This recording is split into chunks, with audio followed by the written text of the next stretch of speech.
अस्सलामुअलैकुम। बोलिए, इसमें खुशामदीद। मैं हूँ गौहर। रिश्वत हेडलाइंस आपने जानी अहम खबर है। टिकटॉकर आयशा का कत्ल गैरत की वजह से किया गया। सराय के मुताबिक आयशा के कत्ल का फैसला जिरगे ने दिया था। जिरगे में आयशा के वालिद और 6 भाइयों समेत खानदान के मुतादिद अफराद ने शिरकत की थी। सराय का दावा है कि कत्ल का टास्क चचाजाद भाई को दिया गया। अहम तफ्तीश सामने आई है। मजीद क्या तफसीलात हैं, सरार खान से जानते। जी सरार।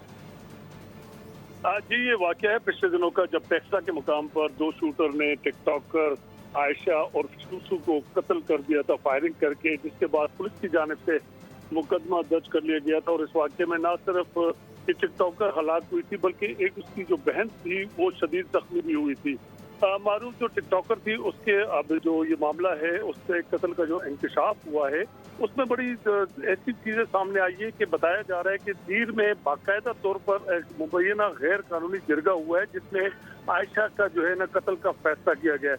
जबकि जराये ने हमें ये भी बताया कि जिरगे में मकतूला का जो वालिद है, जो कि ऑलरेडी मुकदमे का मुद्दई भी है, जबकि 6 भाइयों समेत खानदान के दीगर अफराद भी शरीक थे। जबकि आयशा के जो कत्ल के लिए टास्क उसके चचाजाद भाइयों को, जबकि मुबैना तौर पर जो शूटर थे उन्होंने टेक्सा के मुकाम पर बाकायदा पंप के पास छुप के जो है उसको जो जैसे ही वो वहाँ पर उसको फायरिंग करके कर दिया, जिसके नतीजे में जो वो हलाक हो गई थी। उसकी बहन जो है शदीद जख्मी हो गई थी। ऑलरेडी मुकदमे में पुलिस ने जो है जो 2 शूटर थे उनको भी गिरफ्तार, जो 3 थे उनको भी गिरफ्तार कर लिया है। पुलिस का कहना है कि अब इन तमाम पहलुओं से तहकीकात जारी है। सरार खान, बहुत शुक्रिया।